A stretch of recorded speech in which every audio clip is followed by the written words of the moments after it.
ఏపీలో మందుబాబులు తీవ్ర ఇబ్బందులకు గురవుతున్నారు. వైన్ షాపులు బంద్ కావడమే దీనికి ప్రధాన కారణం. వైన్ షాపుల్లో పనిచేసే కాంట్రాక్ట్ ఉద్యోగుల కాల పరిమితి నిన్నటితో ముగిసింది. అయినప్పటికీ మరో 10 రోజుల పాటు షాపులను తెరవాలని కాంట్రాక్ట్ ఉద్యోగులను ప్రభుత్వం కోరింది.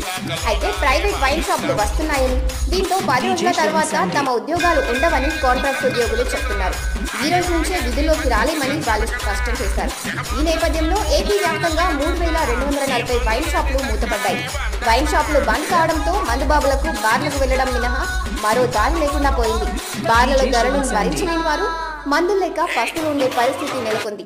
మరోవైపు ఈ నెల 12 నుంచి నూతన ఎక్సైజ్ పాలసీ ప్రకారం రాష్ట్ర వ్యాప్తంగా కొత్త వైన్ షాపులు ఏర్పాటు కానున్నాయి. ఈ రోజు ఉదయం 11 గంటల నుంచి వైన్ షాపులకు దరఖాస్తుల స్వీకరణ ప్రారంభమైంది. దరఖాస్తులను ఆన్లైన్, ఆఫ్లైన్ 2 విధాల్లోనూ స్వీకరిస్తున్నారు. ఈ నెల 11న మొత్తం 3396 వైన్ షాపులకు లాటరీ తీస్తారు.